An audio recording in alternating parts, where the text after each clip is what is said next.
अस्सलाम वालेकुम नाजरीन, मैं हूं नाज सहतो और आप देख रहे हैं नैरेटिव विथ नाज। नाजरीन, आज पीडीएम का सरबराही इजलास था, उसमें बहुत अहम फैसला हुआ है। वो अहम फैसला ये है कि पीडीएम पर अपनी स्ट्रेटजी तब्दील करने पर राज़ी हो गई है और अब उन्होंने ज़मीनी इंतखाबात में बाकायदा तौर पर हिस्सा लेने का फ़ैसला कर लिया है। और ज़मीनी इंतखाबात के बाद सेनेट के इलेक्शन के हवाले से कहा तो ये गया कि फैसला अगले दिनों होगा, लेकिन फैसला तय हो गया है, फैसला होता हुआ नज़र आ रहा है कि क्या फ़ैसला हो सकता है। लेकिन उससे भी इम्पोर्टेंट खबर यह है कि अब पाकिस्तान गालिबन एक बहुत बड़े पॉलिटिकल टर्माइल में जा रहा है, क्योंकि एक तरफ आज पीडीएम के सरबराह मौलाना फजल रहमान ने 7 घंटे के लीडरशिप सेशन के बाद कहा कि हम पाकिस्तान को डीप स्टेट के मॉडल के तौर पर चलने नहीं देंगे और अब हम खुलेआम आवाम को सुनाएंगे कि कैसे इस्टेब्लिशमेंट पॉलिटिक्स के मामले में मुदाखलत करती है, इमरान खान जैसे मोहरे लाती है। और फिर इमरान खान ने एक इंटरव्यू में ये कहा है कि उनके और फ़ौज के ख़िलाफ़ साजिश हो रही है और पीडीएम उस साजिश का हिस्सा है। गुफ्तगू इस मौजू पे करेंगे। गुफ्तगू को आगे बढ़ाएं उससे पहले गुजारिश ये है कि ये चैनल सब्सक्राइब करें, उसको लाइक करें, कमेंट करें, शेयर करें। आपका इनपुट जो है हमारे गाइड करता रहेगा। तो सारे मुल्क की आज नज़रें थी वो लाहौर में, जहां पीडीएम का सरबराही सेशन चल रहा था। मौलाना फजल रहमान साहब कल रात से वहां डेरा जमाए बैठे हुए थे। मरियम नवाज साहबा मौजूद थी। पीपल्स पार्टी की जो टॉप लीडरशिप है, बिलावल भुट्टो, आसिफ जरदारी वीडियो लिंक के वसीले शरीक हुए। बाकी एक बहुत हाई पावर एम्पावर वफद जो था वो फिज़िकली मौजूद था।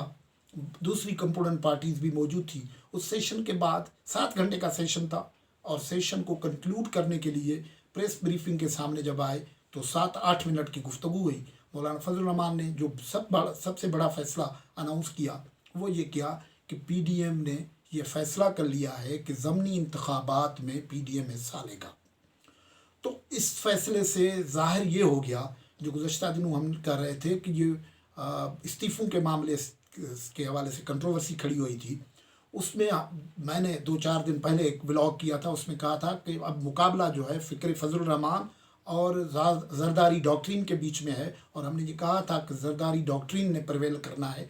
अमली तौर पर जरदारी डॉक्ट्रिन ने प्रिवेल किया है, क्योंकि ये सजेशन जो है आसिफ जरदारी ने दी थी 27 दिसंबर को बेनज़ीर भुट्टो की बरसी के मौके पे कि मैदान खुला नहीं खोलना छोड़ना चाहिए, मुझे आप मौका दें, कुछ चीज़ें हमसे सीखें।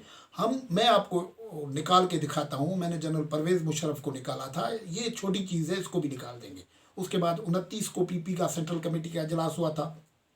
उसमें जो तजावीज़ आई थी उस पर बहुत सारे कमेंटेटर्स और व्लॉगर्स ये कह रहे थे कि पीडीएम टूट जाएगा। लेकिन हम कह रहे थे कि पीडीएम के अंदर एक डिस्कशन का एनवायरनमेंट मौजूद है, डेमोक्रेटिक एनवायरनमेंट मौजूद है, जिसमें पीपल्स पार्टी सजेशंस लेगी। और उसके आर्ग्यूमेंट में दलील नज़र आ रहा है कि एक अपोनेंट जो पावर में है उसके साथ लड़ने के लिए पार्लियामेंट का अहम तरीन फोरम कैसे छोड़ा जाए, इलेक्शन का फोरम पीपल्स पार्टी के पास तल्ख तजुर्बे थे, वो कैसे छोड़े जाए। वही हुआ कि अब पहले मरहले में तो ये अनाउंस हो गया है कि बाई इलेक्शंस में हिस्सा लेंगे पीडीएम, लेकिन इससे तय ये हो गया कि सेनेट के इलेक्शंस का भी ये कहा गया, कभी उसका शेड्यूल नहीं आया तो हम बात क्यों करें, कमिटमेंट क्यों करें, यानी उसमें भी हिस्सा लेंगे। और वो जो बात हो रही थी इससे पहले, अगर आपको याद हो कि हमने ब्लॉग्स में ये बात आपको इन्फॉर्म किया था, खबर डिस्क्लोज़ की थी, हमने ब्रेक की थी कि एक पूरा सेशन हुआ है बिलावल आसिफ जरदारी और मियाँ नवाज़ शरीफ साहब का, जिसमें आसिफ जरदारी ने मियाँ नवाज़ शरीफ साहब को ये बात कही थी कि आप जज्बाती फैसले न करें। इससे पहले भी आपने 2008 के इलेक्शन का बाइकआउट करने का फ़ैसला किया था। उसके बाद हमने आपको मनाया था, आपको समझाया था कि आपको इलेक्शन में हिस्सा लेना चाहिए। आपने हिस्सा लिया और हिस्सा लेने के बाद आपने फ़ोन करके कहा था कि आपका शुक्रिया, आपने थैंक्स किया था कि आपका शुक्रिया, आपने गलत फैसले में दुरुस्ती करवाई। तो ये हमें हमारे विजडम पे रहे, हम उसको चलेंगे। अब मुस्लिम लीग का दूसरा अलमिया जो था वो ये था कि उसकी जो पार्टी के मेंबर्स हैं वो कोई अपोजिशन की पार्टी नहीं रही है। अब आहिस्ता आहिस्ता मरीम नवाज़ ने, और ये वोट को इज़्ज़त दो उसकी वाली कंपेन के बाद नवाज़ शरीफ ने मुस्लिम लीग का इंटरनल जो कैफियत है वो तब्दील की है, वो एक रेजिस्टेंस की पार्टी की अलामत है। ये इस वक्त बिल्कुल बात कही जा सकती है, लेकिन एट लार्ज वो एक हुक्मरान के साथ, इस्टेब्लिशमेंट के साथ, दूसरे लोगों के साथ चलने वाली पार्टी रही है। उसका हिस्सा बहुत तारीख उस हवाले से है, बड़ी तारीख उस हवाले से। इसलिए इस किस्म के एक्सट्रीम कदम से नुकसानात का अंदाज़ा था उनको लिए। इसलिए उन्होंने जब देखे 2 मेंबर्स ने इस्तीफ़े दिए और वो उनसे स्पीकर ने पूछा तो वो मुकर गए कि हमने नहीं दिए हैं, वो ज़ाहिर इस्तीफ़े मंजूर नहीं हुए। तो अब पीडीएम एक ऐसी स्ट्रेटजी बना रहा है, ये है कि 19 जनवरी को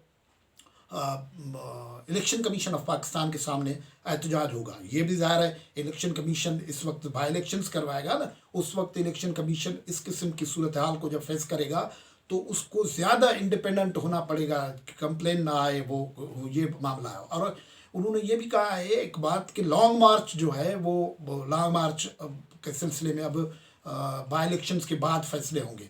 तो ये खबर मैं आपके साथ डिस्क्लोज करता हूँ। प्रॉबेबिलिटी इस चीज़ की है कि 23 मार्च के दिन लॉन्ग मार्च अनाउंस होगा, कि 23 मार्च को गालिबन वो लॉन्ग मार्च अनाउंस हो। हुकूमत को जो मोहलत दी गई है 31 जनवरी तक इस्तीफ़ा देने की, ख़त्म करने की, वो ज़ाहिर है अमल दरामद नहीं होना है। कन्फ्रंटेशन बढ़नी है। इस कन्फ्रंटेशन को अब ज़ाहिर है पार्टी एक नहीं रही है, अब पार्टी 3 पार्टीज़ हो गई हैं। एक पीडीएम है, एक तरफ इमरान खान की हुकूमत है और एक तरफ इस्टेब्लिशमेंट है।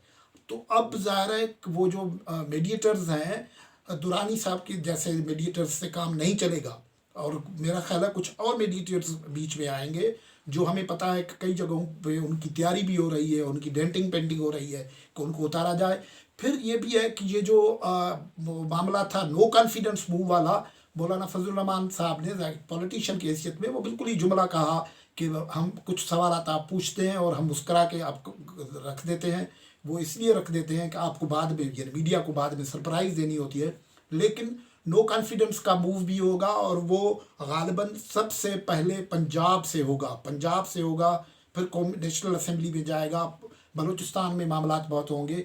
आसिफ जरदारी साहब और पीपल्स पार्टी इससे पहले ही इस काम पे लगे हुए हैं और कई लोगों, अब देखें 2 गुज़श्ता दिनों से चौधरी शुजात साहब का रवैया बदला हुआ है, वो इस कन्फ्रंटेशन से निकलेंगे और इस पे ऐसे ही बयानात आप देखेंगे कि कन्फ्रंटेशन से बचा जाए। अब ज़ाहिर है मामला ऐसा है कि ऐसी पार्टीज़ बन रही हैं, ऐसी फरीकें बन रहे हैं जिनके लिए इस मामले को नज़रअंदाज करना मुश्किल हो जाएगा। और अब ये भी है कि लॉन्ग मार्च का भी फैसला होना है कि वो लॉन्ग मार्च इस्लामाबाद की तरफ हो या रावलपिंडी की तरफ हो। ज़ाहिर है ये मामलात ऐसे हैं जिनको कहीं नॉन सीरियस नहीं लिया जाएगा। इसलिए एक अच्छी खासी अगले दिनों में हमें सियासी गर्मी होते हुए नज़र आ रही है। सेनेट का इजलास चल रहा है, वहाँ नैब के हवाले से जो ह्यूमन राइट्स के अब्यूज़ के हवाले से मामला उठे हुए हैं वो बड़े तंग होंगे। तो ये जो सेशन आज का हुआ है, कई जुगादरी इंटेलेक्चुअल्स, कमेंटेटर्स के अंदाज़ों के बरक्स, बहरहाल ये हमारी पॉलिटिक्स की स्ट्रेंथ तो है ना, जो शेख अयाज ने किसी सिंधी शहर में कहा है ना कि कितनी भी काली मेली कुचेली है लेकिन ये सियासत की स्ट्रेंथ है, ताकत है कि वो सर उठा के चलती है। वो एक मरतबा फिर हुआ है कि इनके अंदर, ज़ाहिर है पीडीएम के अंदर 100% इतफाक़ नहीं है, हो भी नहीं सकता। वो अलग अलग पार्टीज़ हैं, वो उनका अपना अपना मंशूर है। वो अगर एक हो तो फिर एक ही पार्टी बना दे, ये इत्तेहाद है। उसके बावजूद ये इकट्ठे चलने के लिए जो निकल पड़े हैं और आगे चलेंगे, तो इससे हमें लग रहा है कि पाकिस्तान में एक ट्रायंगल से फरीकी जंग शुरू होने जा रही है और वो जंग पाकिस्तान के लिए, पाकिस्तान के डेमोक्रेसी के लिए फैसला कुन जंग होगी। देखें आगे क्या होता है। आज की गुफ्तगू में यहाँ से इजाज़त, खुदा हाफिज़।